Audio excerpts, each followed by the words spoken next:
Okay. Hey, hello. Hello, I'm trying to put on my video. Okay. There we go. Okay. Everything's okay. Hi. Hello. How are you? Very good. Today is the day off. Weather is beautiful, Nice. so it's all good. Perfect. That sounds great. Okay, so let's start with the fact that you recently signed a contract with Napalm Records, and we already have a new THUNDERMOTHER release, which is a live album. So is that a coincidence, or was the idea for Life and Alive already in the works, or maybe it came from a label? It's been in the works for a long time. Uh, we've talked about it since I joined the band.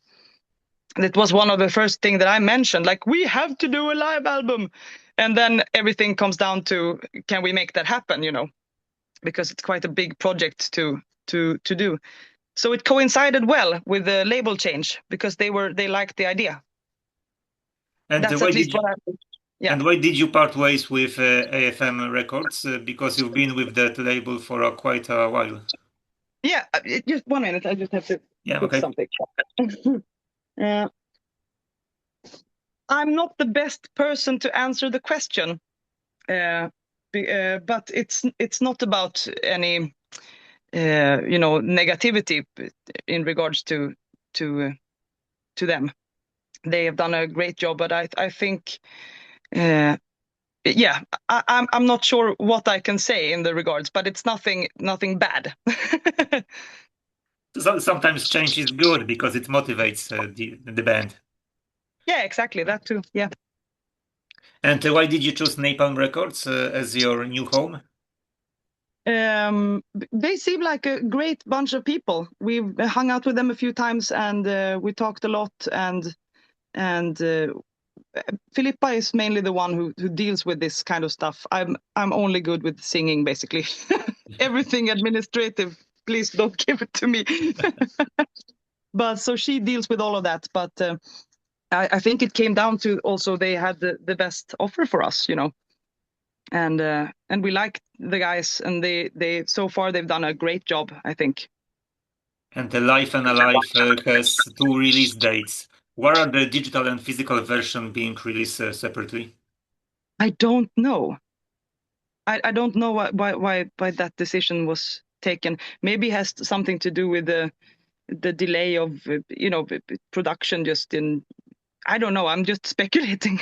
I actually don't know. Yeah, But so something familiar happens during the COVID time when the vinyl releases were pushed back. oh yeah, maybe if I'm now I'm freely speculating, but I'm thinking since we are not doing any physical live shows until this summer, it made sense to postpone the so we can sell the album when we are on tour. Maybe I don't know. Speculation. And the pre-order of the physical version of the live album will start soon. So, what formats it will be available? CD and vinyl. And I don't know exactly what if it's a bunch of limited edition. I don't know this stuff. I'm a very badly informed with my own band. And But have I you know that the vinyl looks great. It has a lot of fun pictures and yeah, some fun stuff from the tours. That's never been seen before. and have you considered like a DVD or a Blu-ray release, or was it like a strictly only audio? This was strictly only audio. Releasing a DVD or a Blu-ray is such a massive project. My old band Therion recently did a DVD release, and from what I've heard, it's a lot. It's a lot of money, and you need a lot of crew. You need to have, it's such a momentous. What do you say? Monumental. Ah, monumental. Thank you, monumental project. So we didn't go for that. We went for strictly the audio recordings. Yeah, I was laughing with because I was doing interview with Christopher from Therion, and he was laughing that he vowed never to do like a symphonic show again. But Yeah. when he saw the amount of money they given him, he just said, "Yeah, oh, okay, let's go." Yeah, exactly. That's really cool. Shout out to Therion and that DVD. It looks absolutely amazing and it sounds great. Yeah, and why did you decide to make Life and Alive a collection of songs recording during the tour and not like a one single concert? I mean, we wanted to. I don't even know if we had decided on making the live album when we started recording, because we just decided let's record every show in case we want to do a live album. That's what I remember. I can be wrong about this, but then we were happy that we did because we didn't want to make too many edits and we didn't want to do any overdubs on the album. And we figured, since we don't do anything with click and we don't do anything with the backing tracks, we figured just record everything and choose the best concerts and the best songs from those concerts where it's sort of good all the way through. So nothing is like totally wild or crazy, you know. Because if you put all your eggs in one basket in one concert, maybe that concert was bad, you know. So it's better to spread it out and just choose the best ones, I guess. And what are your overall thoughts about the tour that was documented of Life and Alive? How did it went? It went great. I mean, it's a year back now when we started the tour, a little more than a year ago. And it was a great tour, a lot of fun. And it's so nice because Filippa brought her baby and her fiance. So it feels very familiar, you know. And we had great audiences that were really excited. We had fun as a band. It was a great tour, and it was fun because that, I guess it was that, yeah, the Dirty and Divine tour. We had great openers, Wolverine and Cobra Spell. Yeah, success all around. And then we did the same thing in Scandinavia together with Felin and Crown Electric, which also was great. So the every concert during this tour was like a headline concert. It was only THUNDERMOTHER plus support acts. It wasn't like a festival or something. No, we never recorded it on festivals because there's no time to set that up for our crew. And I mean, some of the concerts that we did record, we were like, this has to go on the live album because this was so great. Then there was the hi-hat missing or something. You know, oh shit, we lost one of the amps, or you know, something like that. Some technical issues that made it impossible for us to use the audio that we had, even though it was great. So that's also one of the reasons why we didn't put all the eggs in one basket. So were there any adventures along the way, like you said, technical problems, anything like that? We always have technical problems. But is there anything that I can remember from this specific tour? No, I think it was pretty solid. The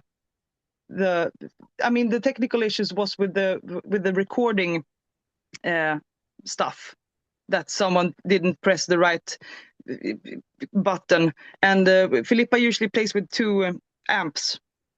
So one of the amps died at one point, I remember, and you know, stuff like that. And we had one moment where but that was this summer.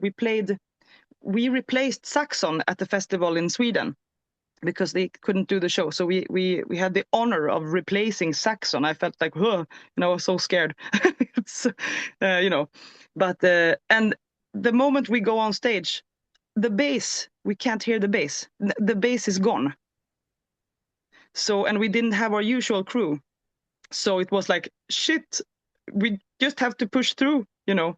And some people were like, that was so powerful that you didn't have a bass in the beginning. Well, cool idea. And we were like, well, that wasn't the plan, but you know. So stuff like that happens. And you know, you have a cymbal maybe going broke or being broken or something, but nothing major. The only thing major that I can think of, but it wasn't on that tour. We played a festival I think in Austria, and we flew to the festival on the same day we were going to do the show, and our baggage didn't come. So we had no guitars, we had no clothes, we had nothing. And the flight was delayed. So we come to the concert, to the venue, on the exact time where we're supposed to start the show. And we had someone, my son, our bass player, she was there before us. So she helped out with, finding instruments so we could play the show. But in the middle of the show, this just didn't work, the guitar or something. And I had to just, improvise. Whoa, whoa, with bass and drums. Oh, the anxiety level on that gig was high. Oh, shit. And during the tour, you performed songs from Dirty and Divine, as well as the songs the other singers had performed in the past. So which of the songs that weren't originally yours suited you the best? I just spoke to a guy about this, and I think that the ones like Shoot to Kill and Elevator, those older songs I really like performing, and I really like to perform I Don't Know You from, I don't remember what album. I never remember that stuff. Not even with my own songs, But I like that song a lot. I Don't Know You. It has this arena feel, which I really like. And if you had to pick like your favorite track from Dirty and Divine to perform live, which one would it be? I think it would be I Left My License in the Future, because that's also an audience favorite. And that's always fun when you see the glimmer in the audience eyes that they like the song. And the live album was promoted by two singles with two tracks, one from Dirty and Divine and one from the previous years. So I understand that was the plan, to show the fans that Thundermother hasn't forgotten the past, that it's not all about the new lineup. Mm-hmm. Yeah, sure. I mean, and also because it sounds good, I'm not at all biased towards my own, songs, with Dirty and Divine songs, because Thundermother is also the old songs. So I have to commit to do that too, and I love those songs. So that's a win-win situation for me, And you've played a few shows with Thundermother. Which performances stand out the most in your memory, and why? I would say the first ever show that we did, of course, and that was a secret show in a pub here in Stockholm called Pub Anchor, which is a legendary rock club here. And we were like, we should do like a rehearsal gig before we do the real gig. And I was like, hey, well, let's talk to the guys in Pub Anchor and do that. So we called ourselves Motherfuckers. And we went on stage and we told the select few that we were going to play. That was a lot of fun. And then I, of course, remember the first show that we did with the Scorpions, the arena shows with the Scorpions. That was like, okay, shit, this is for real now, And I was really nervous, and I'm usually not nervous at all. But it is something else to take on that kind of stage. And also supporting one of the greatest bands to have ever, done rock and roll, basically. And as the new singer, I was very nervous. And also the first headline show that we did with Thundermother. I mean, this is all the firsts, but they stand out, of course, in my memory. But any other that I'm thinking about that's really standing out? I can't think of one now, but we played in Hamburg on this tour. That was a fantastic gig. Really fun. It was the first gig we did, and it was tremendously fun, as an American president would say. And well, you played in small clubs, you played in arenas, like you said just now. So, what concerts are better? Or can you even compare these concerts to like thousands of people, like 10,000, 30, 40,000 of people, and to like 500 or 600? Do you prefer like this intimate atmosphere, or maybe to conduct this orchestra of people? Yeah, it's two different aspects, and I love them both. I really do. I think it's so much fun to be in a club where it's, could be 100 people, but when the atmosphere is there, it's absolutely fantastic, and it's sweaty, and it's, lights, and you can see everyone's faces, and you're really doing it together. When you're on a bigger festival stage, like we're going to play in Wacken, for example, when you're on those kinds of stages, you can't really connect in the same way, of course, and many people are looking at the screens instead. So it's more of a performance where you need to sort of channel your energy in a different way. The energy is more compact in a club, whereas in a festival or a bigger arena venue, you have to project so much further that you sort of lose that. But on the other hand, you have that, so that's also very cool. And you mentioned a concert that you had to play it on the borrowed instruments, because musicians' life isn't always sunshine and roses. So was there another concert that you like to forget for some reason? Like a terrible sound, technical issues, the one that you went off the stage and said after the concert, "Well, yeah, that sucked, and let's not do it again." If there's any one more of those.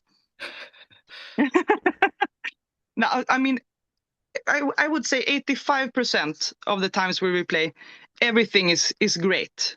And you go off stage feeling like, yeah, that was fucking fun. And then there's the 15%. Is my math correct? 15 plus 85 is 100, right? Yeah. Thank you. So the 15% that's, not good is usually due to either you being sick and have to perform anyways, or due to technical difficulties. There's been like one occasion in my career where I've been like, the audience is actually maybe could step up a little bit, because the audience doesn't even have an obligation to do anything. They can sit if they want, they don't have to do anything. But that one time I've been like, the audience was bad, so I had a bad experience. But I was 23 or something, and it wasn't with Thundermother. But I've learned since then also that it's actually my job to maybe make them happy. You know? And Filippa once said in interview that she wanted to have you on the microphone before, but you couldn't because of your commitments to Therion. So is that true? What was the story there? Yeah, that's true. She contacted me because I was contacted by Thundermother was at the time in the label. Oh God, my memory. Yeah, the label that they were on at the time reached out to me to do a solo album.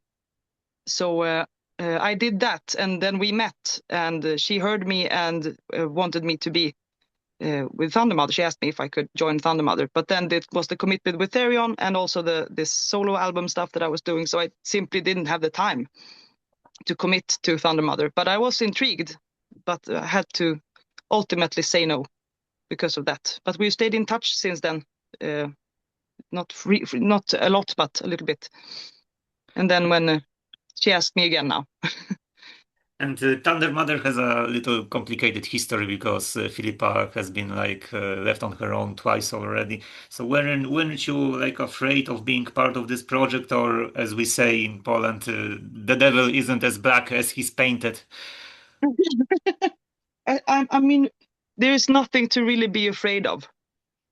I mean, I get the chance to play with a great rock band, and I know the history, so I was just thinking, let's just go. I haven't been afraid really. I've been just let's see what happens now, and also thinking that uh, that I mean, it's not the first band in the history of the universe to have this kind of history. I mean, look at Therion, for example. So it's not anything usual. And I mean, musicians in general aren't the most normal people. So, and that I know also. So it's just, nah, I haven't been afraid. It's And just the only thing I've been afraid of is like, how is the audience gonna think about me? You know, are they gonna like me or are they gonna hate me?